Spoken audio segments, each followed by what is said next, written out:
लेती है। सांची के लिए ये सब नया था, ऊपर से वह अभय से पहले से डरती थी तो उसकी हिम्मत ही नहीं हुई कुछ करने की। सांची अपनी आंखें फिर से बंद कर लेती है क्योंकि अभय के होंठ अब उसकी गर्दन पर चल रहे थे। अभय उसकी गर्दन पर हर जगह किस कर रहा था, एक दो जगह तो हिक्की भी बन गई थी। और सांची उसे तो खुद समझ नहीं आ रहा था कि उसके साथ क्या हो रहा है। वह अभय को रोकना भी चाहती थी और नहीं भी। अचानक उसके मुंह से आह निकल जाती है क्योंकि अभय ने उसकी कॉलर बांध पर बाइट कर दिया था। उसकी आवाज सुन अभय उसके चेहरे की तरफ देखता है तो उसकी आंखें खुली थी। अभय उसके चेहरे को अपने होंठों से सहलेते हुए अपनी मदहोश कर देने वाली आवाज में कहता है, हम तो कब से मेरे प्यार को निहारा जा रहा है। सांची उसकी आवाज सुन बैठ जाती है और जैसे ही जाने लगती है कि अभय उसका हाथ पकड़कर उसे वापस बेड पर लेटा देता है। उसकी इस हरकत से सांची बस उसे हैरानी से देख रही थी। अभय एक हाथ से उसकी गर्दन दूसरी ओर करता है और उसके गर्दन पर अपने होंठ घुमाते हुए कहता है, तुम ही चाहती थी कि मैं तुम्हारे पास रहूं और जब पास हूं तो दूर भाग रही हो। अभय के ऐसा करने से सांची खुद मदहोश हो रही थी। वह अपनी आंखें बंद कर लेती है और अभय की छुअन को महसूस करने लगती है। Chapter 46 Abhay please. पराक्रम। सांची खामोश थी। वह अब उठना चाहती थी पर अभय से ये कहने की या उसे रोकने की हिम्मत उसमें नहीं थी। अभय हाथ से उसके कंधे से ड्रेस को नीचे सरका देता है। सांची की तो जैसे सांसें थम ही गई हो। वह अभय के शर्ट को कसके पकड़ लेती है। अभय भी यह बात नोटिस करता है। वह धीरे से अपना चेहरा उठाकर सांची को देखता है तो उसने अपनी आंखें कसके भींच रखी थी। उसके चेहरे पर डर, घबराहट, बेचैनी ये सभी भाव साफ दिखाई दे रहे थे। और अभय भी ये समझता था, एक तो सांची सिर्फ 20 साल की थी, ऊपर से उसने इस बड़ी किसी भी परिस्थिति का सामना नहीं किया था। अभय बस प्यार से उसे देख रहा था कि तभी सांची आंखें बंद किए हुए ही धीरे से कहती है, अभय प्लीज मुझे कॉलेज जाना है। अभय उसकी बात सुन मुस्कुरा देता है और उसे छेड़ते हुए कहता है, इस बड़ी ही सिचुएशन में तुम्हें याद आया भी तो क्या तुम्हारा वो बोरिंग सा कॉलेज। अभय की बात सुन सांची अपनी आंखें खोलती है तो अभय अब भी उसे ही देख रहा था। दोनों की आंखें मिली ही थी कि सांची अपनी नजरें चुरा लेती है और बिना अभय की तरफ देखे कहती है, मैं 3 दिन से कॉलेज नहीं गई हूँ। उसकी बात सुन अभय उसे छोड़ देता है और उसे जाने के लिए कह देता है। अभय के छोड़ते ही सांची जल्दी से बेड से उठती है और अपना दुपट्टा लिए वहां से जा ही रही होती है कि अभय की आवाज उसके कानों में पड़ती है। अभय उसे जाता देख रोकते हुए कहता, ओ हेलो, कॉलेज जाने के लिए कहा है, कमरा तुम्हारा भी है।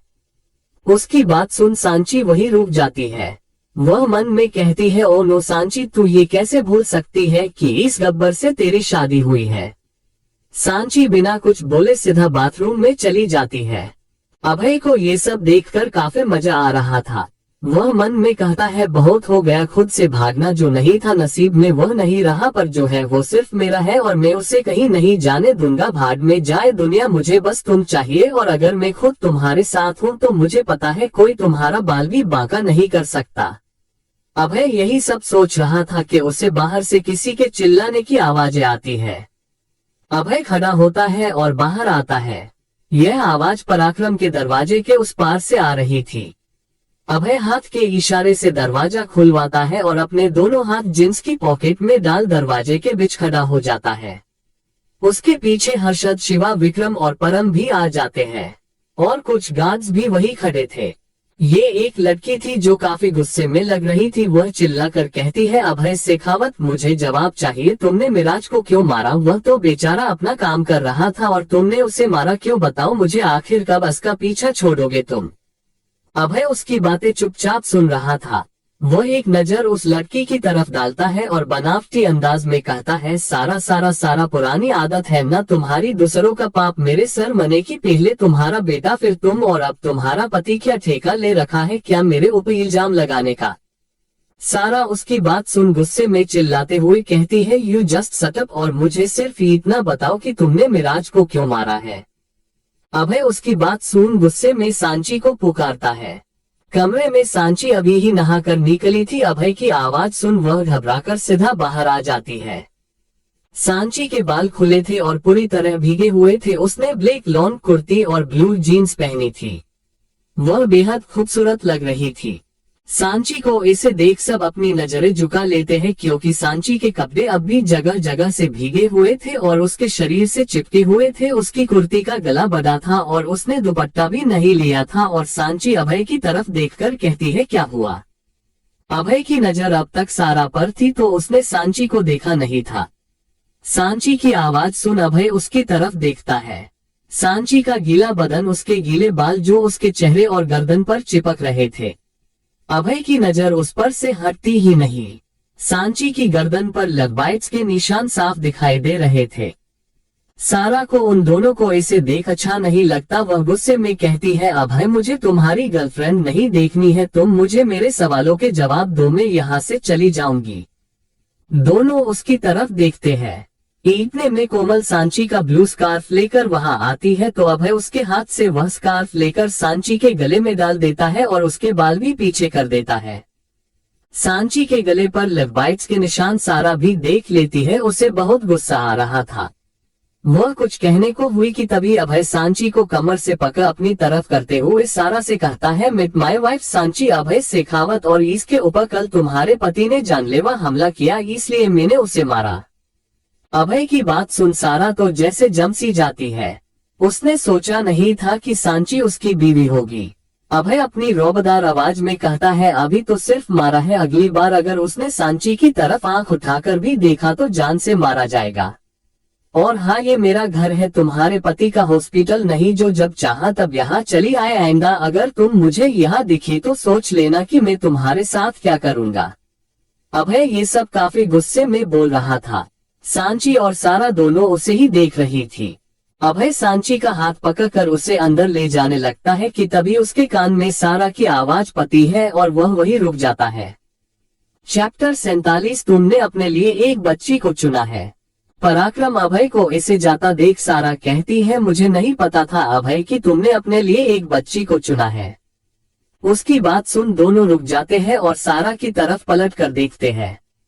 तो सारा फिर कहती है, नहीं, मेरा मतलब है तुम्हारी बीवी तुमसे कुछ ज्यादा छोटी नहीं है। सारा की बात सुन अभय उसका मजाक उड़ाते हुए कहता है, जो बूढ़े होते हैं ना सारा, उन्हें अपने से छोटे सारे बच्चे ही लगते हैं। अब खुद को ही देख लो, तुम बूढ़ी हो गई और तुम्हारा पति मेरी बीवी के पीछे पड़ गया। अरे मेकअप वेकअप किया करो ताकि तुम अपने पति को रिझा सको, वरना वह तो ऐसे ही दूसरी लड़कियों पर डोरे डालता रहेगा। उसकी बात सुन सारा को बहुत गुस्सा आता है। वह कुछ बोलने को हुई कि अभय ने दरवाजे उसके मुंह पर बंद करा दिए। पता नहीं क्यों पर सांची को सारा की ये बात अच्छी नहीं लगी। उसने कभी नहीं सोचा था कि अभय उम्र क्या होगी और वह अभय से कितनी छोटी होगी। पर अब सांची सोच रही थी कि सारा को ऐसा नहीं कहना चाहिए था। उसे कोई फर्क नहीं पड़ता कि अभय उससे कितना बड़ा है। सच बस इतना है कि वह अभय से प्यार करती है और अभय उसका पति है। सांची को इसे खोए हुए देख अभय उसके सामने चुटकी बजाता है, जिससे सांची होश में आती है। अभय बिना उसे कुछ कहे वहां से चला जाता है और जाते जाते शिवा को भी अपने साथ बात करने का बोल ले जाता है। उसके जाने के बाद कोमल वहां आती है और सांची को छेड़ते हुए कहती है, सांची ये तुम्हारी गर्दन पर क्या हुआ है और ये निशान कैसे? कोमल की बात सुन सांची को अभय की सुबह वाली हरकत याद आ जाती है और वह बात को संभालते हुए कहती है, कुछ नहीं, कुछ भी तो नहीं हुआ है, ये तो बस रात को मच्छर ने काट लिया था बस। उसकी बात सुन कोमल हंसते हुए कहती है, हम लगता है मच्छर काफी बड़ा था, देखो कितने बड़े बड़े निशान बना दिए। सांची उसकी बात सुन शर्म से अपनी नजरें झुकाकर धीरे से कहती है, मुझे काम है, मैं आती हूँ। इतना कहकर सांची वहां से भाग जाती है। कोमल उसे ऐसे देख मुस्कुरा रही थी। इधर अभय शिवा से कहता है, मैं अपने घर जा रहा हूँ सांची को लेकर। अभय की बात सुन शिवा कहता है, पर सांची को लेकर क्यों, तुम तो काम करके यही आएगा ना, तो उसे यही रहने दे। नहीं, सांची यहाँ नहीं रहेगी, मैं नहीं चाहता कि वह पराक्रम में रहे, वह मेरे घर में मासी के साथ आराम से रहेगी और नॉर्मल लाइफ जिएगी जो वह यहाँ रहकर नहीं जी सकती। अभय शिवा की बात को रोकते हुए कहता है। उसकी बात सुन शिवा खुशी से कहता है, नॉर्मल लाइफ, इसका मतलब तू उसे अपने साथ रखना चाहता है, तू उसके साथ अपने रिश्ते को निभाएगा। उसकी बात सुन अभय सोच में डूबे हुए ही कहता है, हम जब भी उसे खुद से दूर करना चाहा है उस पर कोई ना कोई मुसीबत आती है। मैं तो उसे मुसीबतों और तकलीफों से दूर रखना चाहता हूँ ताकि वह सेफ रहे, और अगर वह मेरे साथ सेफ है तो मैं उसे जिंदगी भर अपने साथ रखने के लिए तैयार हूँ। शिवा उसकी बात सुनकर कहता है, पर वह मासी के साथ भी नहीं रहेगी अगर तू वहाँ नहीं होगा तो। अभय शिवा की बात सुनकर कहता है, मैं जाऊंगा उससे मिलने, और वैसे भी उसे हमेशा के लिए अकेला नहीं छोड़ रहा हूँ। उसकी बात सुन शिवा हंसते हुए कहता है, इसका मतलब तू धोबी का कुत्ता बनने वाले हैं, ना घर का ना घाट का। अभय उसे घूर के देखता है तो शिवा उसे सॉरी बोलकर वहां से भाग जाता है। अभय मासी को फोन लगाकर कहता है कि शाम को वह और सांची घर आ रहे हैं, तो चित्रा भी उसे हाँ कह देती है। सारा वापस चली गई है। कोमल आकर सांची को बताती है। सांची तैयार हो चुकी थी, उसने वन साइड चोटी बना रखी थी, एक हाथ में घड़ी, एक हाथ में बैंगल्स, कानों में छोटे छोटे झुमके और नाक में छोटी सी सिंगल स्टोन नथ। वह बहुत प्यारी लग रही थी। इतने में शिवा उसके पास आता है और कहता है, अभय अपने घर जा रहा है और तुम्हें कॉलेज खत्म करके वही जाना है। सांची उससे ठीक है कहती है और शिवा वहां उसे कॉलेज छोड़ने को कहता है, क्योंकि अभय पहले से ही जा चुका था। मुंबई ये वही गोदाम था जहां अभय ने उन 3 लड़कों को मारा था, और आज उसी जगह पर और 3 लोग वैसे ही खड़े थे। ये वही 3 लड़के थे जिनके बदले अभय ने सांची को किडनैप किया था। अभय उन तीनों के सामने कुर्सी पर बैठा था, उसे हाथ में गन थी। वह उन तीनों की तरफ देखते हुए कहता है, तुम तीनों ने ना एक बहुत अच्छा काम किया है, मुझे मेरी मोहब्बत से मिलवा कर, पर उससे भी ज्यादा कई बुरे काम किए हैं तुमने, और उसकी सजा तो मिलकर रहेगी। तो सॉरी, बट मेरा कोई मूड नहीं है तुमसे बात करने का। अभय उन तीनों पर गोली चला देता है और गुस्से से कहता है, टाटा एंड गुड बाय, और वहां से उतनी ही फुर्ती से चला जाता है। अभय के आदमी उन लाशों को ठिकाने लगाने लगते हैं। हेल्थ एंड लाइफ शिवा गाड़ी रोकता है और सांची गाड़ी से बाहर चली आती है। शिवा उसे बाय बोल वहां से चला जाता है और सांची अंदर चली जाती है। उसके अंदर आते ही उसे सोनम मिल जाती है। वह आकर उसे गले लगाती है, फिर उससे अगल होकर कहती है, कैसी है तू और तेरा वो किडनैपर, अब उसकी तबीयत कैसी है। सांची उसे ठीक है कहती है। सोनम उसे से कहती है, यार एक बात बता। सांची उसकी तरफ सवालिया नजरों से देखती है तो सोनम कहती है, तेरी शादी तो तेरे उस किडनैपर से हुई है और तुझसे चिपका हमेशा कोई और रहता। सांची उसे असमंजस में देखते हुए कहती है, किसकी बात कर रही है तू? अरे वही जो तुझे अभी छोड़ने आया था, जब भी देखो तेरे पति से ज्यादा वह तेरे साथ दिखेगा, सोनम उगते हुए कहती है। सांची याद करती है और समझते हुए कहती है, वो तो शिवा है, मैं उन्हें भाई कहती हूँ, वो मेरे साथ बस मेरी सेफ्टी के लिए रहते हैं। अच्छा, जब ये पूरे दिन तेरे साथ रहता है तो इसकी बीवी इसे कुछ नहीं कहती? सोनम सांची की बात सुन पूछती है। सांची हंसते हुए कहती है, शादी तो दूर की बात है, उनकी तो अब तक कोई गर्लफ्रेंड भी नहीं है। सोनम कुछ सोचते हुए कहती है, अच्छा इतना सीधा बंदा है क्या तेरे शिवा भाई? थोड़ी देर ऐसे ही बातें करने के बाद दोनों क्लास में चली जाती है। इधर अभय पुलिस हेडक्वार्टर के सामने अपनी गाड़ी रोकता है। अपनी आंखों पर सनग्लासेस पहनकर अभय गाड़ी से उतरता है। अभय अपनी गाड़ी हेडक्वार्टर के सामने खड़ी करता है, पर खुद पुलिस हेडक्वार्टर के पीछे बनी बिल्डिंग में चला जाता है। अभय सीधा एक कमरे में जाकर रुकता है। उस कमरे में पहले से 34 आदमी बैठे थे जो अभय को देखते ही खड़े हो जाते हैं। चैप्टर 48 फैल गया रायता। The happy cafe. Sanchi, Sonam, Nisha, Purvi सब एक टेबल के इर्द गिर्द बैठे थे। सांची सोनम से परेशान होते हुए कहती है, मैंने अभय से कहा था कि मैं 3 दिन से कॉलेज नहीं गई हूँ और इसलिए उसने मुझे आज आने दिया है, और आज भी तू मुझे यहाँ कैफे ले आई है। अब बताएगी कि क्यों लाई है? सोनम सांची को शांत कराते हुए कहती है, सब बताती हूँ मेरी माँ, पहले तू मुझे फोन दे, मेरे फोन का रिचार्ज खत्म हो गया है और मुझे एक कॉल करना है। सांची उसकी बात सुनकर उसे फोन दे देती है और सोनम वहां से फोन लेकर चली जाती है। कुछ देर बाद सोनम वापस आती है, फोन सांची को देती है और कहती है, अब सुन, तेरी शादी हो गई है पर तूने पार्टी नहीं दी, तो मैंने सोचा मैं ही दे देती हूँ, इसलिए तुझे यहाँ लेकर आई हूँ। और सांची का हाथ पकड़कर उसे एक चेयर पर बैठा देती है और सबके लिए कॉफी ऑर्डर कर देती है और बैठकर सब बातें करने लगती है। इधर अधर अभय को देखकर सब उसे ग्रीट करते हैं। अभय भी सर हिला देता है। उन चारों में से एक आदमी खड़ा होता है और कहता है, सर आपने हमें हेड ऑफिस न बुलाकर यहाँ क्यों बुलाया है? क्योंकि अब वक्त आ गया है हमारे मकसद को पूरा करने का, अभय एक रौबदार आवाज में कहता है। वहां खड़ा दूसरा आदमी चौंक कर कहता है, इसका मतलब आप अपनी आइडेंटिटी रिलीव करने वाले हैं। उसकी बात सुन अभय हाँ में सर हिलाता है और एक फाइल निकालकर टेलर पर फेंकता है और कहता है, अधिराज के खिलाफ पुख्ता सबूत मिल चुके हैं। जो चीज मुझे उसे बर्बाद करने से रोक रही थी अब वह मिट चुकी है। मैंने अधिराज के खिलाफ एफआईआर कर दी है और अब इंतजार है तो सिर्फ कल का। अभय के चेहरे के भाव गंभीर थे। वह उन सब की तरफ देखकर कहता है, ये आखिरी बार था जब हम ऐसे मिल रहे हैं। आज के बाद हम सिर्फ पुलिस स्टेशन में मिलेंगे, जहां हमारी असली जगह है। सब अपना सर हो में हिलाते हैं। अभय के फोन पर एक मैसेज आता है। अभय अपना फोन निकालकर मैसेज चेक करता है। मैसेज पकड़ अभय हैरान रह जाता है और दोबारा अच्छे से मैसेज को पढ़ता है। जब उसे यकीन हो गया कि उसने मैसेज सही पढ़ा है, अभय ने अपना फोन जेब में डाला और सबको वहां से जाने को बोल खुद भी निकल जाता। उधर सोनम सांची से कहती है, सांची बहुत दिन हो गए तेरी आवाज में कोई गाना नहीं सुना, आज तो हो जाए। सांची उसे मना करती है पर सब उसे फोर्स करते हैं तो सांची मान जाती है। कैफे में एक छोटा सा स्टेज बनाया हुआ था जहां कोई भी अपनी मर्जी से आकर अपना टैलेंट दिखा सकता था। सोनम सांची को स्टेज पर लेकर जाती है और उसे एक चेयर लाकर देती है और खुद स्टेज से नीचे चली जाती है। सांची स्टेज के बीच में रखी चेयर पर बैठ जाती है और गाना शुरू करती है। पल एक पल में ही थम सा गया, तू हाथ में हाथ जो दे गया। चलू में जहां जाए तू, दाएं में तेरे बाएं तू, हुर्री में हवाए तू। साथिया हंसू में जब गाए तू, रो में मुरझाए तू, भीगू में बरसाए तू। साथिया साया मेरा है तेरी शकल, हाल है ऐसा कुछ आजकल। सुबह में हूँ तू धूप है, मैं आईना हूँ तू रूप है।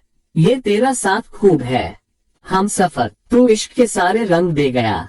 फिर खींचकर अपने संग ले गया, कहीं पे खो जाए चल, जहां ये रुक जाए पल, कभी ना फिर आए कल। साथिया सांची आंखें बंद करके गाना गा रही थी और सब उसे बड़े ध्यान से सुन रहे थे। अचानक वह लाइंस भूल जाती है और आगे की लाइंस सोचने लगती। उसे चुप देख सब एक दूसरे की तरफ देखते हैं और फुसफुसाने लगते हैं।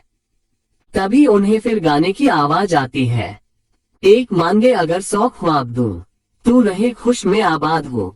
तू सबसे जुदा जुदा सा है, तू अपनी तरह तरह सा है, मुझे न लगता है तू दूसरा। ये आवाज अभय की थी जो कैफे के अंदर आते हुए गा रहा था। उसकी आवाज सुन सब उसकी तरफ देखते हैं। सांची भी अपनी आंखें खोलकर अभय को गाता हुए देखती है। पहले तो वह चौंक जाती है पर अगले ही पल अभय को देख उसके चेहरे पर स्माइल आ जाती है और अभय उससे आगे गाने का इशारा करता है। सब ये देखकर खुश हो जाते हैं और सांची आगे गाना शुरू कर देती है। पल एक पल में ही थम सा गया, तू हाथ में हाथ जो दे गया। चलू में जहां जाए तू, दाएं में तेरे बाएं तू, हुर्री में हवाए तू। साथिया हंसू में जब गाए तू, रो में मुरझाए तू, भीगू में बरसाए तू। साथिया सांची अभय को देखकर गा रही थी। गाना खत्म होने पर सब तालियां बजाते हैं और अभय भी। सांची गाना खत्म करके अभय के पास चली जाती है। अभय अपने दोनों हाथ जीन्स की पॉकेट में डालकर कहता है, तो ये गाना पूरा करे के लिए मुझे यहाँ बुलाया था। उसकी बात सुन सांची हैरानी से कहती है, मैंने तुम्हें यहाँ नहीं बुलाया। अभय उसकी बात सुन अपना फोन उसके आगे करके कहता है, तो फिर यह क्या है? सांची अभय के फोन में उस मैसेज को देखती है और उसकी आंखें हैरानी से बड़ी हो जाती है। उस मैसेज में लिखा था, अगर तुम मुझसे प्यार करते हो तो हैप्पी कैफे आ जाओ वरना मैं अपनी जान दे दूंगी। सांची उस मैसेज को पढ़कर जल्दी से कहती है, पर ये मैंने नहीं भेजा, मेरा तो फोन भी सोनम के पास। इतना कहते कहते सांची रुक जाती है और उसके मन में ये सवाल आता है कि वह मैसेज कहीं सोनम ने तो नहीं किया। वह कुछ कहती उससे पहले ही सोनम आकर अभय से कहती है, अरे तुम अब आ रहे हो, कब का मैसेज भेजा है तुम्हें पता है? उसकी बात सुनकर अभय और सांची एक साथ कहते हैं, तुमने भेजा था मैसेज। सोनम बड़ी ही लापरवाही से हाँ कह देती, तो सांची उससे पूछती है पर क्यों। इससे पहले कि सोनम कुछ बोलती, शिवा, हर्षद, परम और विक्र एक साथ कहते हैं, क्या आदेश है भाभी मो। उसकी बात सुन सब हैरानी से उन्हें देखते हैं। अभय उनसे कहता है, तुम सब एक साथ यहाँ क्या कर रहे हो। तो शिवा कहता है, हमारे पास भाभी का मैसेज आया था कि हम अगर उन्हें भाभी मानते हैं तो हैप्पी कैफे में आ जाए, इसलिए हम आ गए। उसकी बात सुनकर सांची और अभय एक साथ घूरकर सोनम को देखते हैं। सोनम उनकी इस बड़ी ही नजरों से घबरा जाती है। सांची गुस्से में कहती है, और किसे किसे भेजा है मैसेज। सोनम बस घबरा कर एक फीकी सी स्माइल देती है। Chapter 49 accidentally kiss. The happy cafe. सब लोग सोनम को ही घूर रहे थे। सोनम अब उन सब की नजरों से परेशान हो चुकी थी। वह खिंचते हुए कहती है, अरे तुम दोनों ने शादी करी थी यार, और किसी को पता भी नहीं था, तो मैंने सोचा एक छोटा सा सेलिब्रेशन कर लेते हैं, तो क्या गलत किया। हाँ, मैं मानती हूँ कि मुझे ऐसे मैसेज नहीं भेजना चाहिए था, पर क्या तुम लोग उस मैसेज के बिना आते नहीं ना, इसलिए मैंने ये सब किया। सोनम एक ही सांस में सब बोल जाती है। सब उसे हैरानी से देख रहे थे। शिवा कहता है, बात तो सही है, एक पार्टी तो होनी ही चाहिए। उसकी बात सुन हर्षद भी कहता है, हाँ, और वैसे भी आ गए हैं तो कर लेते हैं ना एंजॉय। सब हाँ में सर हिलाते हैं और अभय की तरफ देखते हैं। अभय के चेहरे पर कोई भाव नहीं थे। वह एक बार सांची की तरफ देखता है, फिर अपना सर हिलाकर हंसता है, फाइन। उसकी बात सुन सब एकदम से खुश हो जाते हैं और बिना उसे कुछ कहे सीधा टेबल के पास चले जाते हैं और चेस पर बैठ जाते। अभय और सांची बस उन्हें देखते ही रह गए। दोनों एक दूसरे की तरफ लाचारी से देखते हैं और टेबल की तरफ आ जाते हैं। टेबल के एक तरफ सांची, सोनम, पूर्वी और निशा बैठे थे और दूसरी तरफ अभय, शिवा, परम, विक्रम और हर्षद बैठे थे। हर्षद के सामने वाली चेयर अब भी खाली थी। तभी हर्षद को एक कॉल आता है और वह 1 मिनट बोल वहां से जाने के लिए पीछे मुड़ता ही है कि किसी से टकरा जाता है। वह लड़की थी। दोनों ही खुद को नहीं संभाल पाते और एक साथ नीचे गिर जाते हैं। ऊपर हर्षद और नीचे वह लड़की थी। और उससे भी बुरा तब हुआ जब दोनों के होंठ आपस में मिल गए। दोनों की ही आंखें हैरानी से बड़ी हो गई। उस लड़की ने हर्षद को धक्का दिया और जल्दी से खड़ी हो गई। हर्षद भी खड़ा हो जाता है। दोनों ने ही ठीक से एक दूसरे को नहीं देखा था। हर्षद अपना सर झुका कर कहता है, I am really really sorry miss. Harshad उसके चेहरे को देख और ज्यादा चौंक जाता है। दिया। हर्षद के मुंह से बस इतना ही निकलता है, जी हाँ, ये अभय की बहन दिया ही थी। दिया की नजर जब हर्षद पर पड़ती है तो वह भी हैरान रह जाती है। उसने कभी सपने में भी नहीं सोचा था कि उसका फर्स्ट किस अपने ही भाई के दोस्त के साथ होगा। उन दोनों से ज्यादा शौक कोई और भी था। जी हाँ, टेबल पर जितने भी लोग थे सबने ये देखा, सब हैरान थे। अभय के सारे दोस्तों को पता था कि वह लड़की दिया है, पर लड़कियों को ये बात पता नहीं थी। सांची याद करते हुए कहती है, ये दिया है ना। उसकी बात सुन अभय उसकी तरफ देखता है और खड़ा होकर हर्षद के पास चला जाता है। हर्षद अब भी शौक में था। वह अभय को देखता है और जल्दी से कहता, भाई मैंने ये जानबूझकर नहीं किया। उसके चेहरे पर घबराहट साफ दिख रही थी। अभय उसके कंधे पर हाथ रखकर कहता है, मुझे पता है, और उसे आंखों से ही शांत रहने का इशारा करता है। फिर वह दिया की तरफ देखता है। दिया तो अब भी शौक में थी, उसे तो समझ ही नहीं आया कि क्या हुआ। अभय उसके सामने जाकर खड़ा हो जाता है और प्यार से उसका नाम पुकारता है। तब जाकर दिया को होश आता है। वह अभय को देखते ही कसकर उसे गले लगा लेती है। अभय उसके सर पर प्यार से हाथ फेरता है। दिया के उसे कसकर गले लगाने से अभय को थोड़ा सा दर्द होता है, पर वह कुछ नहीं कहता। वह अब भी दिया के गले लगा हुआ था कि तभी दिया का फोन बजता है और वह दोनों अलग होते हैं। दिया फोन देखती है और अभय से कहती है, घर से फोन आ रहे हैं, मुझे चलना चाहिए। अभय भी सर हिलाकर उसे हाँ कह देता है। दिया बस हर्षद की नजरों से दूर जाना चाहती थी, इसलिए वह जल्दी से वहां से भाग जाती है। उसके जाने के बाद अभय हर्षद की तरफ घूमता है और उसके कंधे पर हाथ रखकर नर्म लहजे में कहता है, हम किसी से कितना ही दूर भागने की कोशिश क्यों ना करें, पर नसीब हमें उसी के पास लाकर छोड़ता है जो हमारे तकदीर में होता है। अभय की बातें सुन हर्षद अपनी नजरें झुका लेता है। अभय वहां से चेयर पर बैठने के लिए मुड़ता ही है कि उसे चक्कर आ जाता है और वह कुर्सी को कसकर पकड़ लेता है। ये देख सांची और हर्षद दोनों ही उसे संभालते हैं।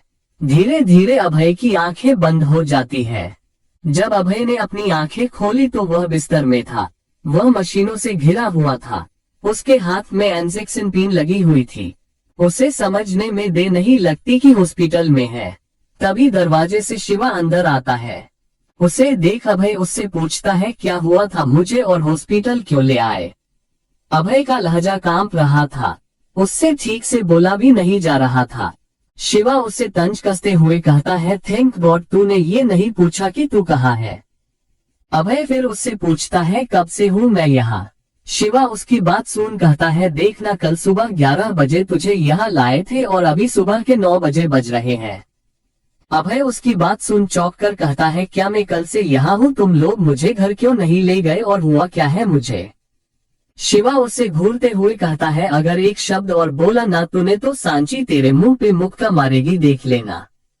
अभय कंफ्यूज होकर उसे देखता है तो शिवा उससे कहता है, तू कल कैफे में ही बेहोश हो गया था और ब्लीडिंग शुरू हो गई थी, इसलिए हम तुझे हॉस्पिटल ले आए। जब डॉक्टर ने तुझे देखा और चेक किया तो सबको बहुत सुनाया। उनका कहना है कि तुझे प्रॉपर बेड रेस्ट की जरूरत है। तेरे घाव का भरना बहुत जरूरी है क्योंकि वह दिल के बहुत नजदीक है और तुझे और भी तकलीफ हो सकती है इस घाव की वजह से। पर तेरा घाव भरने की बजाय बढ़ गया है और तुझे अब सिर्फ बेड रेस्ट करना है। तो सांची ने ये फैसला लिया कि तू हॉस्पिटल में ही रहेगा क्योंकि उसे पता है कि तू घर पर रेस्ट करने से रहा।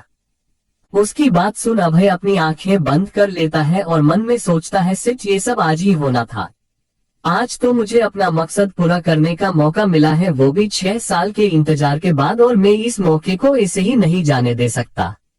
मुझे कैसे भी करके यहाँ से निकलना होगा। वह शिवा की तरफ देखकर कहता है, मेरा फोन कहाँ है? शिवा उसे उसका फोन देता है तो अभय उसे आराम करने का बोल बाहर भेज देता है और हर्षद को कॉल करता है और उसे सब समझा देता है और खुद सारी पिन्स अपने हाथ से निकाल देता है और बेड से घिरे से खड़ा हो जाता है और अपनी जगह पर तकिया रखकर उसे चादर से ढक देता है। अभय शिवा को मैसेज करता है कि वह आराम कर रहा है तो कोई भी उसके कमरे में आकर उसे परेशान ना करे। शिवा भी रिप्लाई में ऑफ कह देता है। तभी कमरे में सांची आती है और अभय एकदम से चौंक जाता है। Chapter 5050 love bites. अभय का घर सुबह के 7 बजे अभय के कमरे में। कमरे की हालत हुई अजीब थी। सांची की आंख खुलती है। उसके शरीर पर लव बाइट्स के निशान थे। सांची उठने को हुई कि वापस बेड पर ही गिर गई। एक तो उसके पूरे शरीर में दर्द हो रहा था और दूसरा कि उसके कमर पर एक भारी हाथ था। सांची नजरें उठाकर अपने बगल में सो रहे अभय की तरफ देखती है, जो मुंह के बल सो रहा था और उसका एक हाथ सांची की कमर पर था। सांची ध्यान से उसका हाथ हटाती है और ब्लैंकेट को अच्छे से अपने ऊपर लेकर बाथरूम की तरफ चली जाती है। बाथरूम के गेट पर ब्लैंकेट को छोड़ वह अंदर चली जाती है और जाकर आईने के सामने खड़ी हो जाती है। उसे देखकर रात का अंदाजा लगाया जा सकता था। सांची आईने में अपने अक्ष से अपनी आंखें मिलाती है। उसे सब याद आ रहा था। फ्लैशबैक। जब सांची अभय के रूम में गई तो उसने अभय को बेड पर बैठे देखा। उसे ऐसे देख सांची उसके पास जाकर पूछती है, तुम बैठे क्यों हो? मैंने तुम्हें यहाँ आराम करने के लिए रखा है, इसे बैठने के लिए नहीं। अभय उसकी बात सुनकर कहता है, नींद नहीं आ रही थी तो बस। कोई बात नहीं, अब आ जाएगी। इतना कहकर सांची इंजेक्शन हाथ में लेती है और अभय के पास चली जाती है। अभय उसके हाथ में इंजेक्शन देखकर पूछता है, ये किस लिए?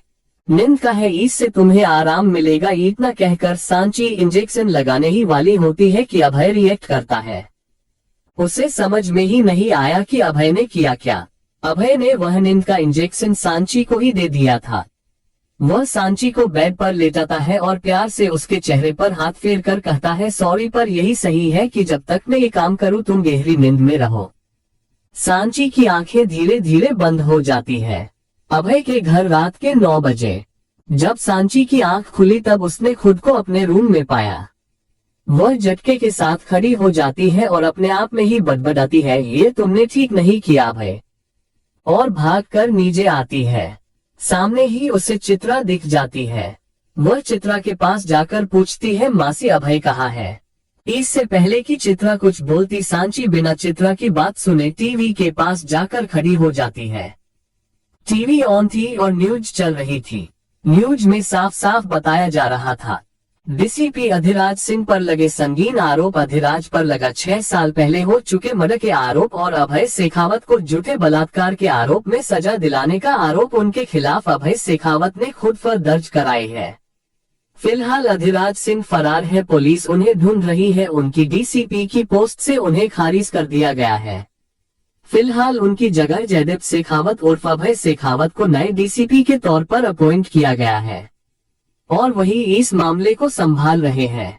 ये सुनकर तो जैसे सांची के होश ही उड़ गए। उसकी सांसें भारी हो रही थी, उसके पैर कांप रहे थे। उसे सब याद आ रहा था, अभय का उसे किडनैप करना, उससे शादी करना, उसे प्यार के जाल में फंसाना। सब सांची को लग रहा था जैसे अभय ने उसे धोखा दिया है, उसने सिर्फ उसका इस्तेमाल किया है। उसकी आंखों से अब आंसू बहने लगते हैं। सांची की इस बड़ी हालत देखकर चित्रा उसके पास जाने लगती है कि तभी सांची वहां से भागकर कमरे की ओर चली जाती है। चित्रा उसके पीछे जाने वाली होती है कि इतने में वहां अभय आ जाता है। वह अभय को देखकर कहती है, दीप सांची को होश आ गया है और उसने न्यूज भी देख ली। चित्रा की बात सुन अभय अपनी आंखें बंद करता है और एक लंबी सांस लेता है और फिर चित्रा से कहता है, मासी आप जाकर सो जाए, मैं देखता हूँ सांची को। चित्रा बुझे मन से अपने कमरे में चली जाती है। अभय भी अपने कमरे में आता है। वह देखता है सांची बेड से टेक लगाकर जमीन पर बैठी थी और रोए जा रही थी। अभय उसकी तरफ बढ़ने लगता है।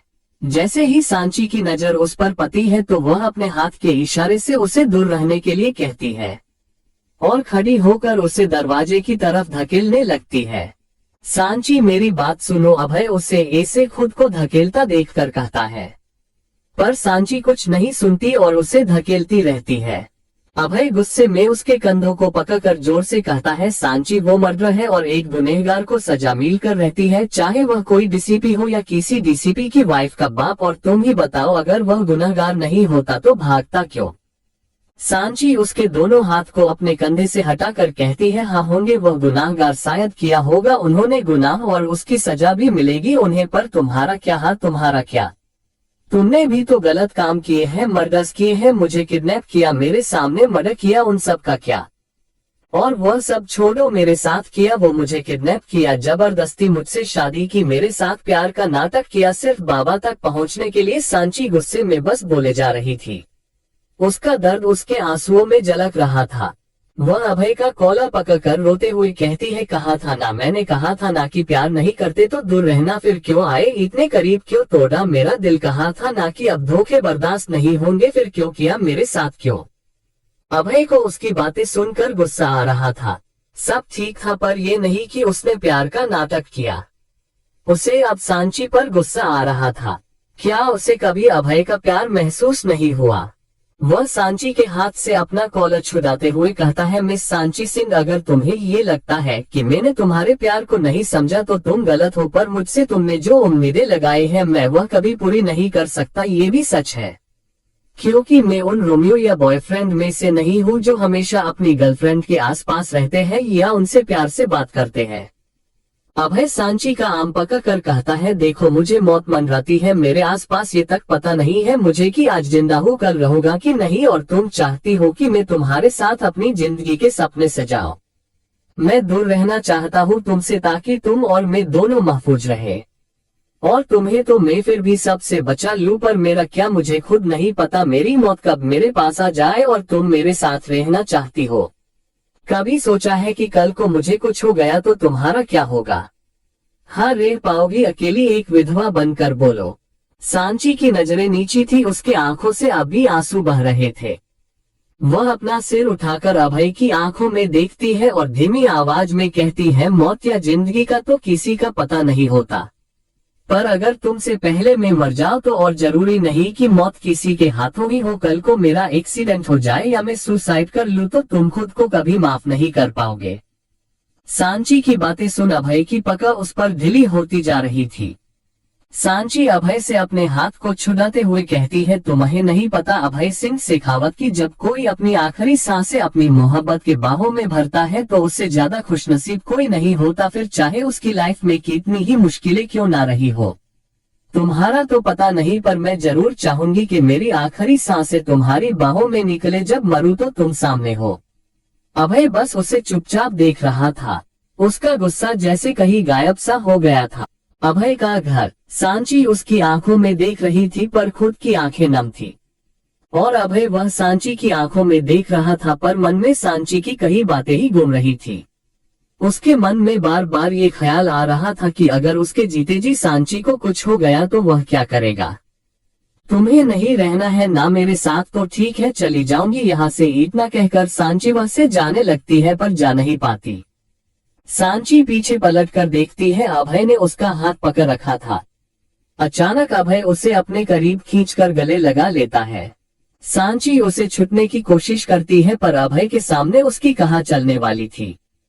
छोड़ो मुझे, अब तो घुटन हो रही है मुझे तुम्हारी बाहों में, सांची उससे छुटने की कोशिश करते हुए कहती है।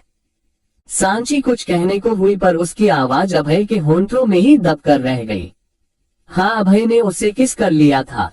सांची उससे छुटने की कोशिश करती है पर अचानक उसे अपने चेहरे पर कुछ महसूस होता है। वह अभय का चेहरे देखती है। उसकी आंखें बंद थी पर आंखों से आंसू बह रहे थे। सांची उसके आंसू देख एकदम शांत हो जाती है और छुटने की कोशिश करना बंद कर देती है। अभय उससे पेशेंटली किस कर रहा था। उसके हाथ सांची की कमर पर थे। सांची बस ऐसे ही खड़ी थी। उसे नहीं पता था कि क्या करना है।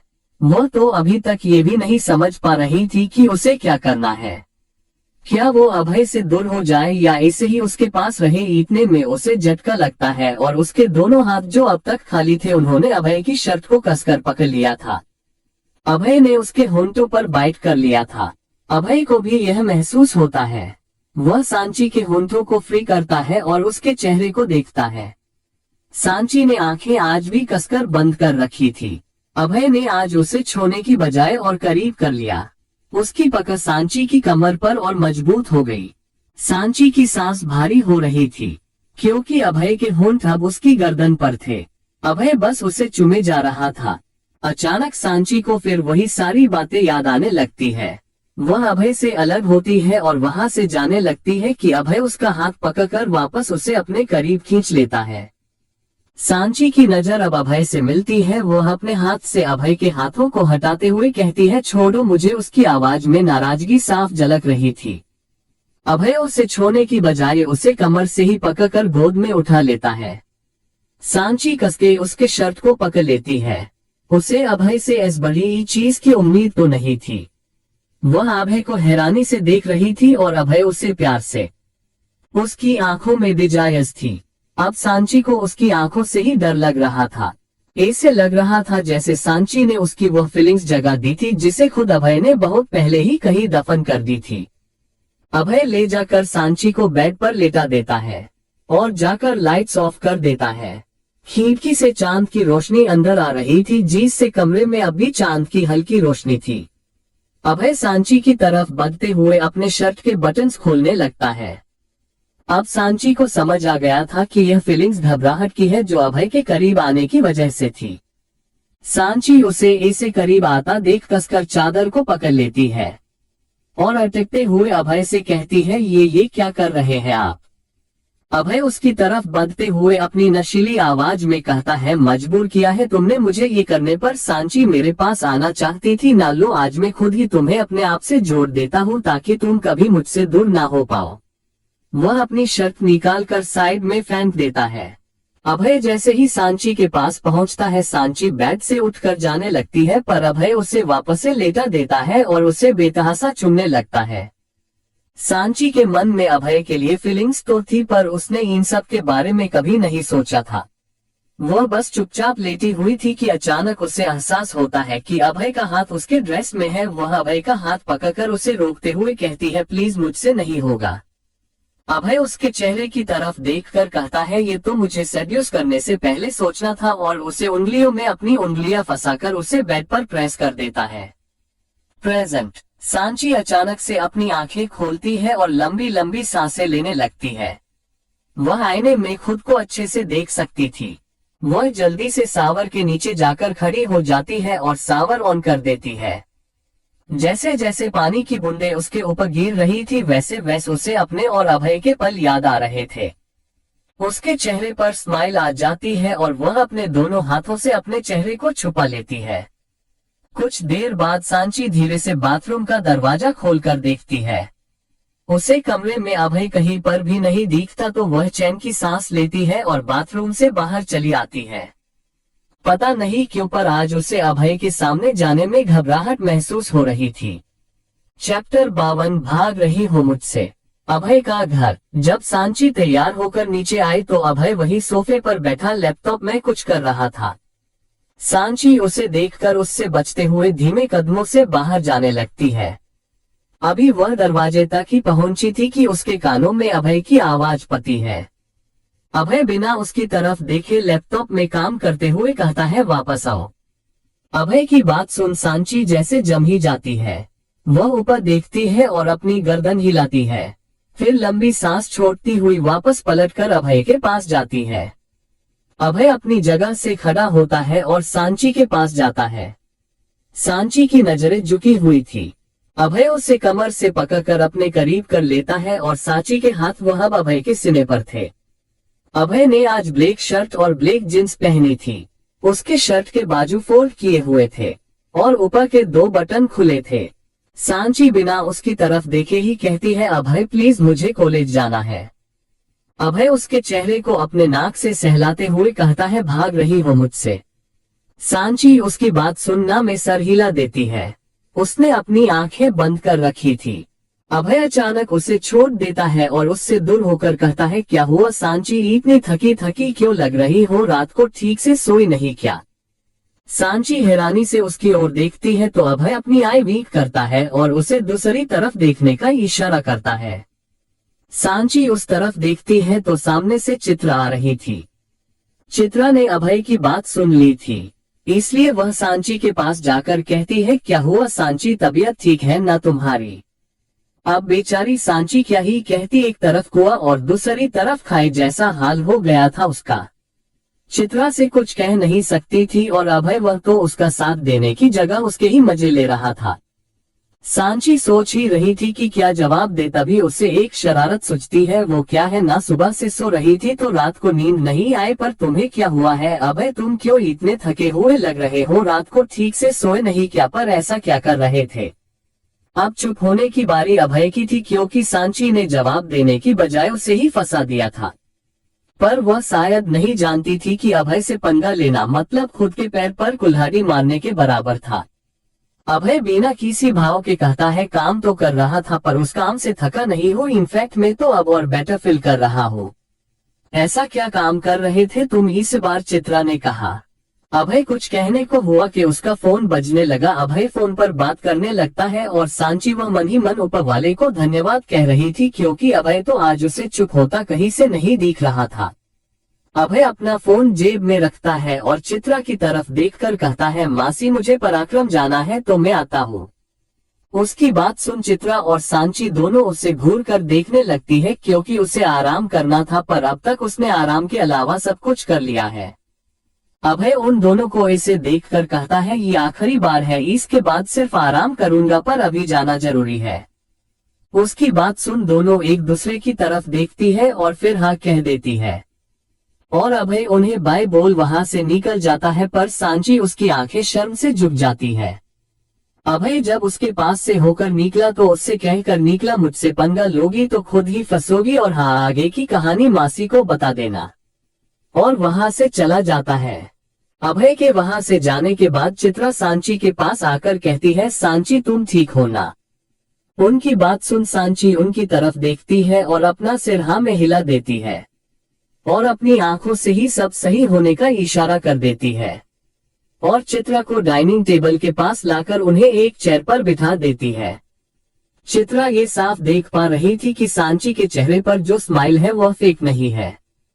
चित्रा फिक्र जताते हुए पूछती है सांची सब ठीक है ना, मतलब अभय ने कुछ कहा तो नहीं तुमसे? चित्रा की बात सुनकर सांची के मन में फिर वही रात की बातें घूमने लगती है और वह भी जो अभय ने किया।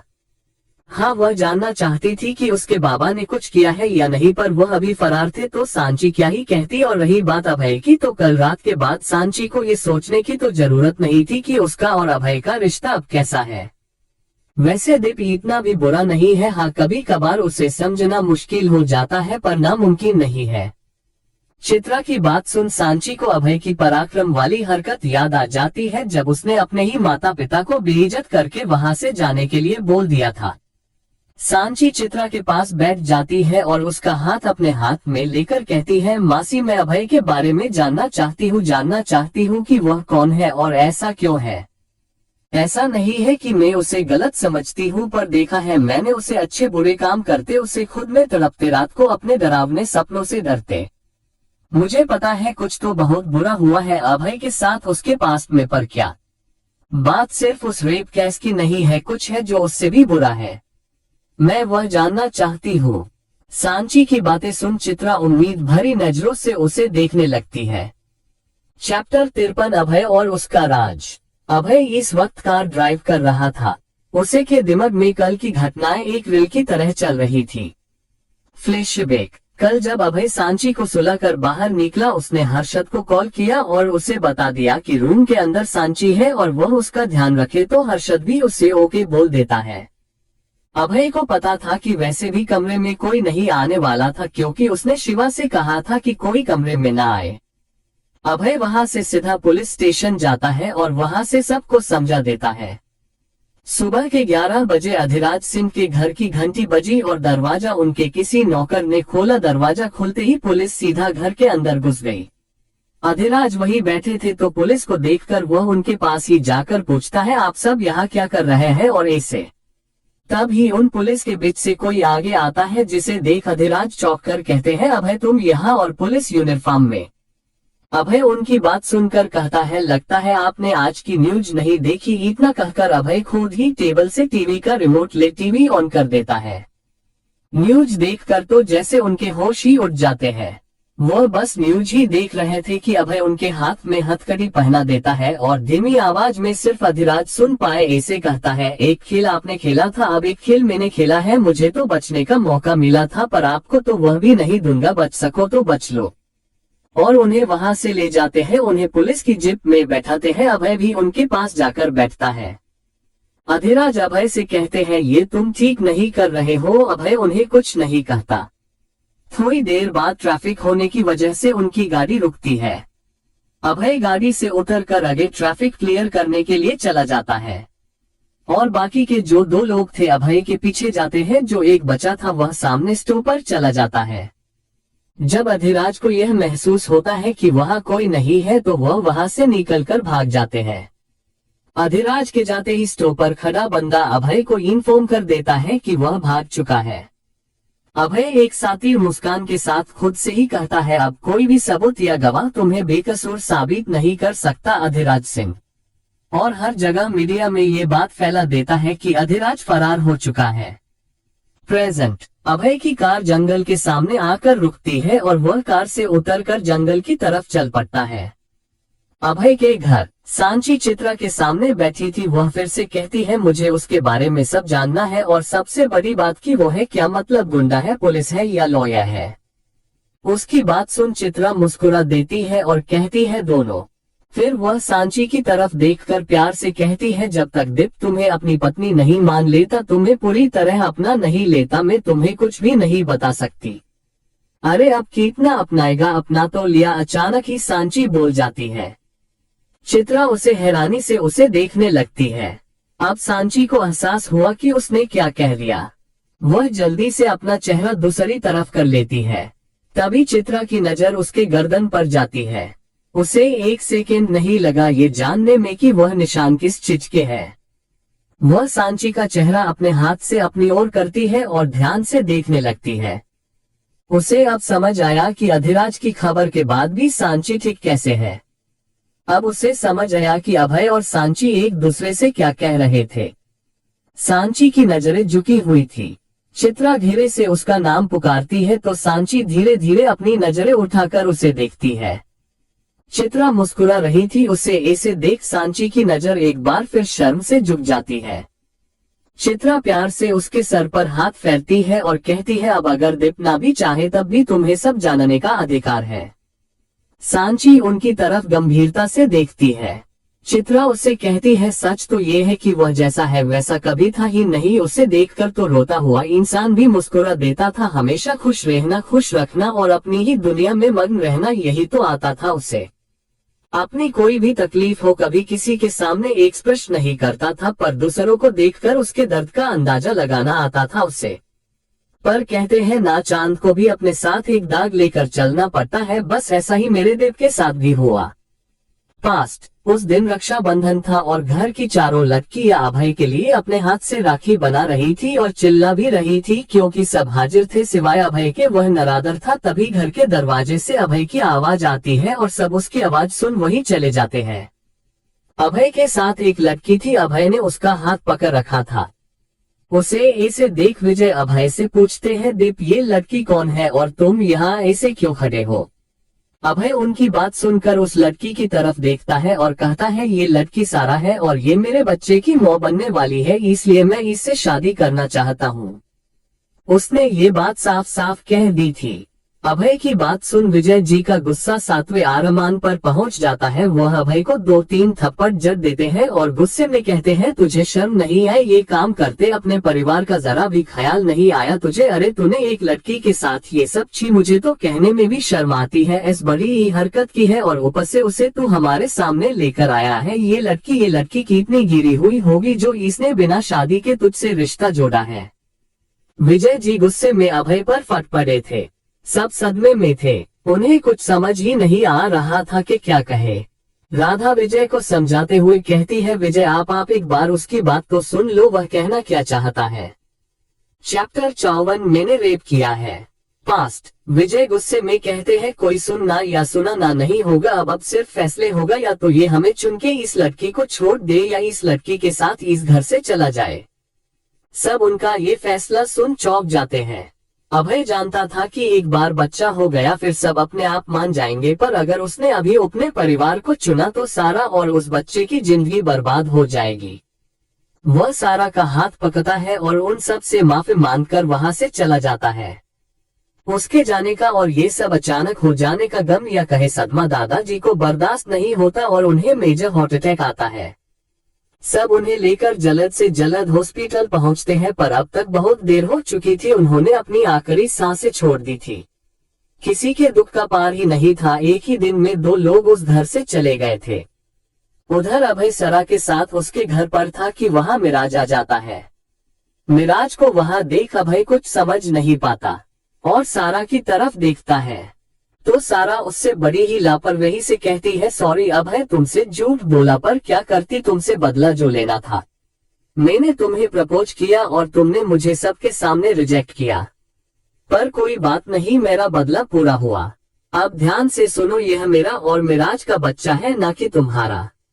बेचारे तुम, मैंने तुमसे कहा कि नशे में तुमने मेरा फायदा उठाया और तुम मान गए, सो सेव।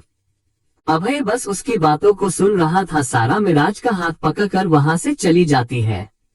अभय खुद में ही स्माइल करता है और मन में कहता है, शायद तुम्हें नहीं पता है सारा, पर मुझे मेरे परिवार पर पूरा भरोसा है कि वह तुम्हारी सच्चाई जानकर मुझे माफ जरूर करेंगे, क्योंकि विश्वास है उन्हें मुझ पर।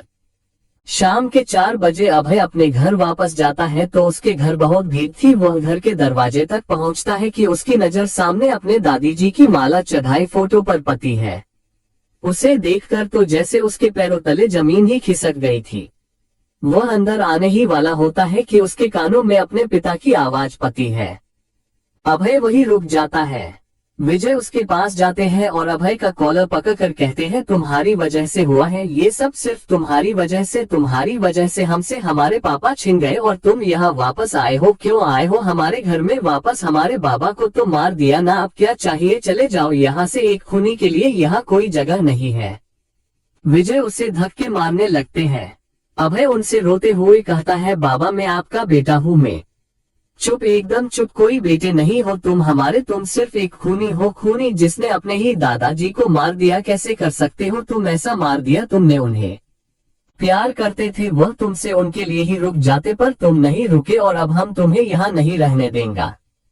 बेटे कहते हो ना खुद को हमारा, तो सुनो मर गया हमारा बेटा, आज के बाद हमारा कोई बेटा नहीं है। विजय जी घर के अंदर जाते हैं और अभय की एक तस्वीर लेकर उसके दादाजी की तस्वीर के बाजू में रख देते हैं और उस पर भी माला चढ़ा देते हैं और दोनों दादा पोते का एक साथ श्राद्ध कर देते हैं। अभय ये देख के पूरी तरह टूट जाता है। वहाँ सब मौजूद थे पर किसी ने कुछ नहीं कहा। अभय वहाँ से पैदल ही चलने लगता है, उसे कुछ भी होश नहीं था, वह बस चले जा रहा था। उसे खुद पता नहीं था कि कब वह चलते चलते वह बहुत दूर आ गया था। अब अंधेरा भी होने को था। अभय के कदम एक जगह आकर रुकते हैं। वह जगह वही जंगल के सामने की सड़क थी जहां अभय का पराक्रम था, पर फिलहाल वहां सिर्फ घना जंगल था। तभी वहां एक गाड़ी आकर रुकती है और उसमें से एक लड़की को बाहर फेंक वहां से चली जाती है। अभय उनके पीछे भागता है पर तब तक वह जा चुके थे। अभय उस लड़की के पास जाता है। उस लड़की का रेप किया गया था और वह बहुत सीरियस थी। अभय को कुछ समझ नहीं आ रहा था कि वह इस बड़ी जंगल जैसी जगह में क्या करे। तब वह अपना फोन निकालता है और अपने बचपन के दोस्त हर्षद को कॉल करता है। हर्षद को सब पता था और वह अभय को ही ढूंढ रहा था। वह अभी वही था तो वह जल्दी से वही पहुंच भी जाता है। हर्षद को कुछ समझ नहीं आता कि वह कहे क्या, पर वह कुछ नहीं कहता। वह दोनों मिलके उस लड़की को हॉस्पिटल लेकर जाते हैं। पुलिस केस होने की वजह से वहां पुलिस को भी बुला लिया जाता। कोई खबर नहीं थी कि रेप किसने किया है, क्योंकि जंगल की तरफ कोई कैमरास नहीं थे। जब अभय से सवाल पूछे गए, उसे ये दुनिया बोझ लग रही थी। वह पुलिस से कह देता है कि रेप उसने किया है। उसकी बात सुन हर्षद पुलिस को अभय को बहुत समझाता है, पर कोई उसकी बात नहीं सुनता और पुलिस अभय को पुलिस स्टेशन ले जाती है। हर्षद सिद्धार्थ कपूर, जिसके पास अभय ट्रेनिंग ले रहा था, उसे फोन करता है और सब बता देता है। सिद्धार्थ सीधा पुलिस स्टेशन पहुंचते हैं और अभय का केस लेने की बात कहते हैं, पर अभय उन्हें मना कर देता है और वहां से जाने के लिए कहता है। अब कुछ नहीं किया जा सकता था, क्योंकि अभय खुद ही नहीं चाहता था कि वह बचे, तो कोई क्या कर सकता था। जल्द ही कोर्ट में भी यह साबित हो जाता है कि अभय ने रेप किया है और उसे 4 साल की सजा हो जाती है। अभय को जेल में शिफ्ट कर दिया जाता है। इस बीच उससे मिलने सिर्फ हर्षद आता था और उसी ने बताया कि उसकी स्वाति बुआ अब नहीं रही। अभय को ये सुन के बहुत बुरा लगा, क्योंकि स्वाति बुआ, चित्रा मासी और अभय तीनों बेस्ट फ्रेंड की तरह रहा करते थे। एक दिन उससे मिलने सिद्धार्थ आया, तब पता नहीं अभय के दिमाग में क्या चल रहा था। उसने सिद्धार्थ से कहा कि उसे पुलिस बनना है, लेकिन उसे पहले केस रीओपन करके खुद को निर्दोष साबित करना है। चैप्टर 55 लाल साड़ी प्रेजेंट। उसके बाद केस रीओपन हुआ और दिप बेगुनाह साबित हुआ। कुछ दिन में सारा ने मिराज से शादी कर ली और सबके सामने ये सचा गया कि वह बच्चा दिप का नहीं मिराज का था। उसके बाद मुझे हनी पता दिप कहाँ गायब हो गया। 3 साल बाद वह वापस आया मुझसे मिलने पर, तब वह पुलिस बन चुका था और उसके साथ उसकी टीम यानी उसके दोस्त भी थे और हर्षद भी उसके साथ ही हो गया था। चित्रा बोले जा रही थी और सांची सुन रही थी। उसे बहुत बुरा लग रहा था अभय के लिए। चित्रा फिर कहती है, पता है सांची, दीप हमेशा कहता है कि मैं किसी को भी अपनी प्रायोरिटी बना लूं, पर ऐसा कोई नहीं है जिसकी फर्स्ट प्रायोरिटी में हूँ। मेरे बच्चे ने बहुत सहा है। उसे अपने परिवार पर भरोसा था कि कोई उसे समझे या ना समझे, पर उसका परिवार जानता है कि वह क्या कर सकता है और क्या नहीं, पर उन्होंने भी उसका भरोसा नहीं किया। पर मेरे बच्चे ने एक लफ्ज नहीं कहा। अब बताओ, इतना सब होने के बाद क्या उसे पत्थर दिल नहीं होना चाहिए था? उसने हमेशा सही का साथ दिया है, पर उसका साथ किसी ने नहीं दिया, किसी ने नहीं। सांची उन्हें गले लगा लेती है और उन्हें शांत करवाती है, उन्हें बैठा कर नाश्ता करवाती है और फिर उन्हें हॉस्पिटल भेज देती है, पर वह खुद घर पर ही रुक जाती है। सांची अभी तक सदमे में थी। अभय ने बहुत कुछ सहा पर कभी किसी चीज का जिक्र नहीं किया। दिन भर सांची यही सब सोचती रही। शाम को 4 बजे सांची के पास चित्रा का फोन आता है। आज भी उसकी नाइट ड्यूटी थी तो वह हॉस्पिटल में ही रहने वाली थी। सांची भी ठीक है कहकर फोन रख देती है। फिर सांची अभय को फोन लगाती है तो वह भी 1 घंटे का बोल देता है। सांची फोन रखती है। वह कुछ सोच रही थी और सोचते हुए ही वह अपने कमरे में जाती है और कबर्ड में से लाल रंग की साड़ी निकालती है और बाथरूम में चली जाती है। थोड़ी देर में वह लाल साड़ी पहनकर बाहर आती है। लाल चुड़िया मांग में थोड़ा ज्यादा सिंदूर, कानों में झुमके, गले में मंगलसूत्र, आंखों में गहरा काजल और लिपस्टिक की तो उसे कभी जरूरत ही नहीं पड़ी थी। वह बहुत खूबसूरत लग रही थी, जैसे एक नई नवेली दुल्हन हो। सांची कमरे से बाहर आती है और हॉल में रखा म्यूजिक सिस्टम ऑन कर लेती है, जिस पर स्लो साउंड में गाने बज रहे थे। सांची किचन की तरफ चली जाती है। साड़ी का पल्लू कमर में खूंज लेती है और खुले बालों का एक मेसी सा बन बना देती है, जिसमें से कुछ लतें बाहर थी। सांची अभय के लिए कचौरियां बनाने लगती है। जब अभय घर आया तभी म्यूजिक सिस्टम पर गाना बजने लगता है। मोह मोह के धागे दो, ये मोह मोह के धागे तेरी उंगलियों से जा उलझे, कोई टोह टोह ना लागे, किस तरह गिरे ये सुलझे, है रोम रोम एक तारा जो बादलों में से गुजरे, ये मोह मोह के।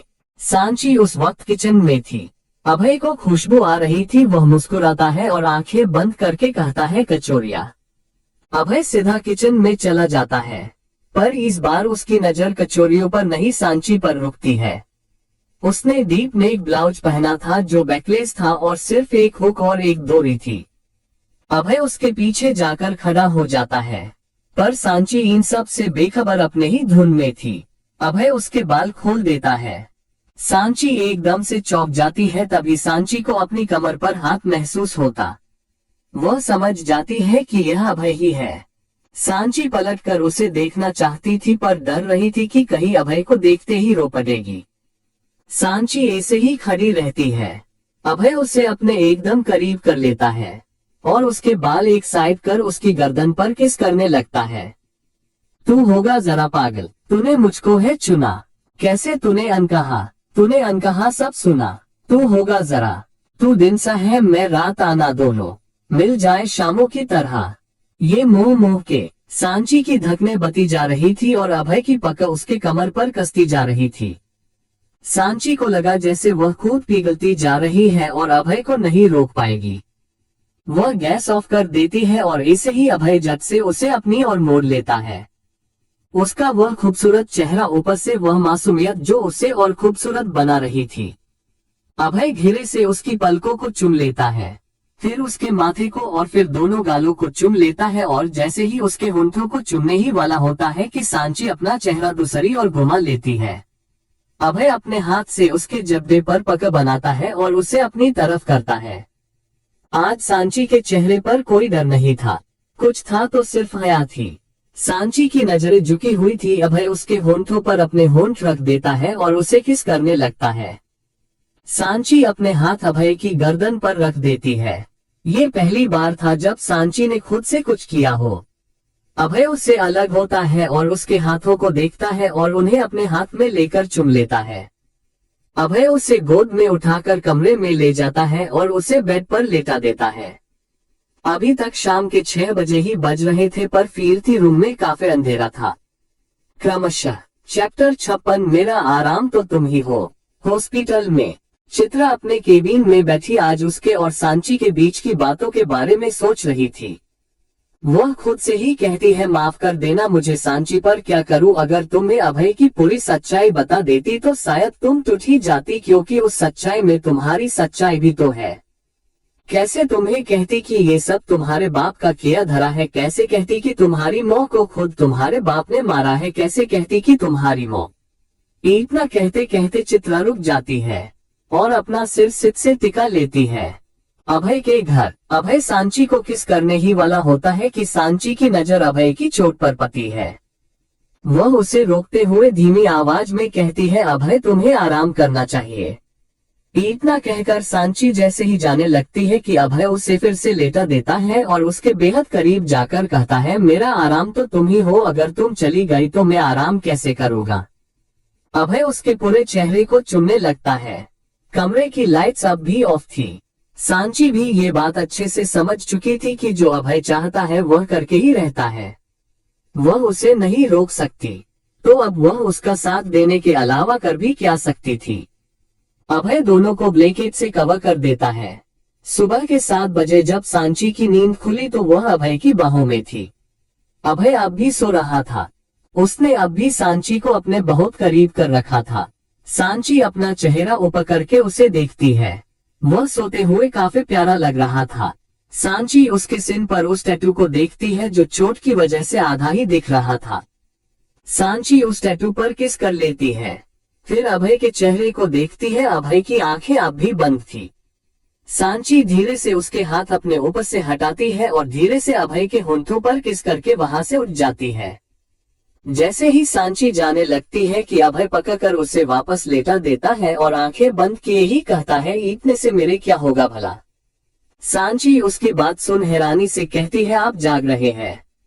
अभय कुछ नहीं कहता, बस ऐसे ही सांची को पके सोया रहता है।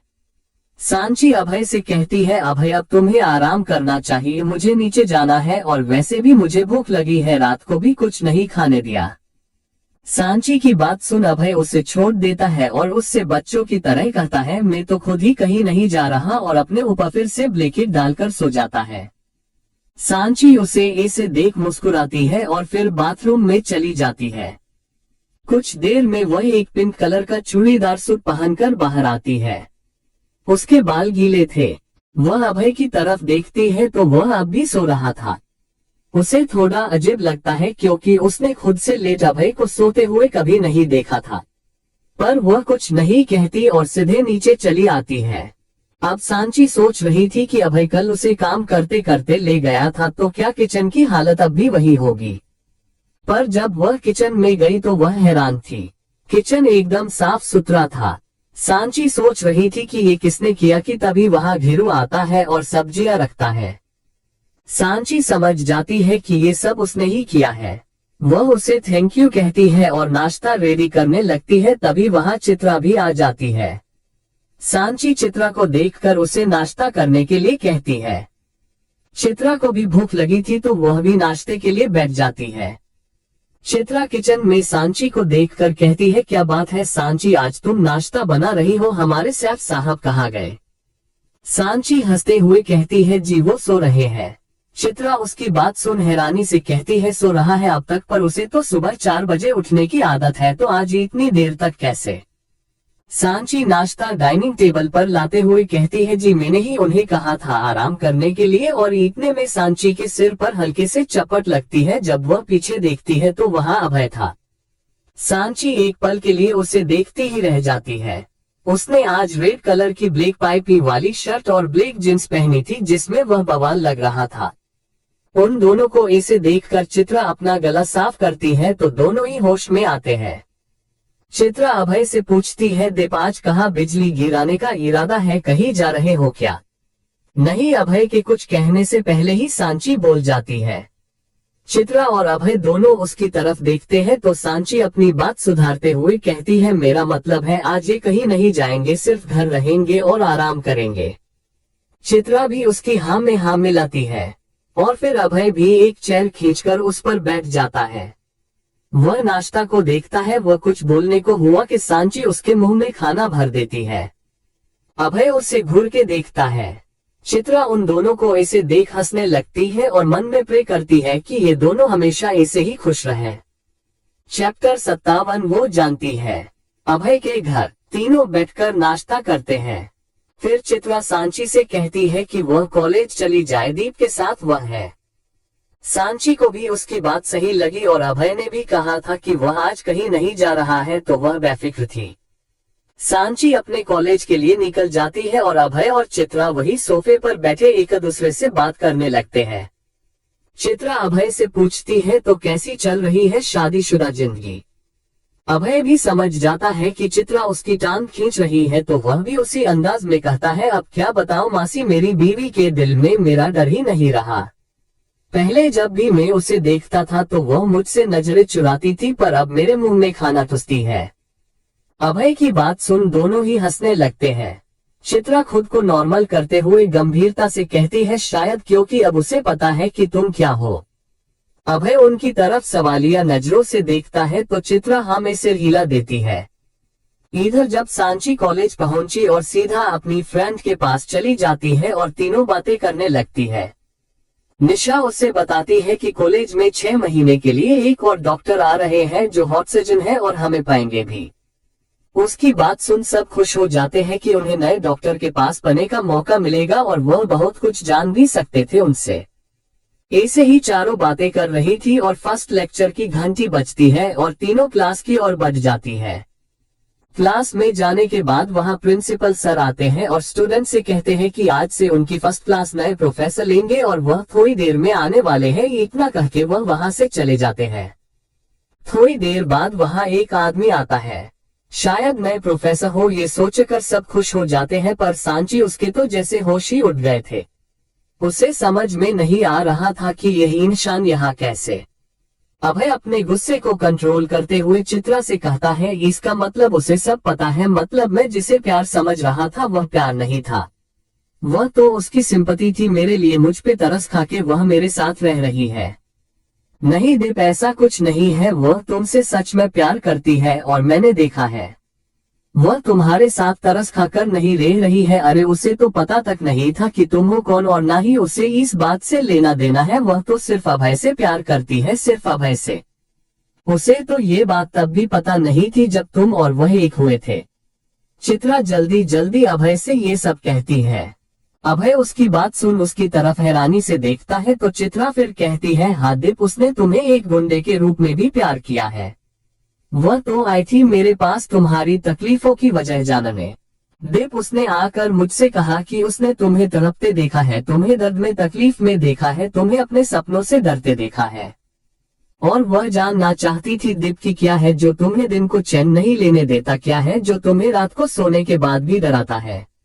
उसे लगता है कि सिर्फ वह रेप कैश नहीं है जिसकी वजह से तुम ऐसे हो, कुछ और है जो तुम्हें अंदर ही अंदर मार रहा है, जो तुम्हें चैन से रहने नहीं देता।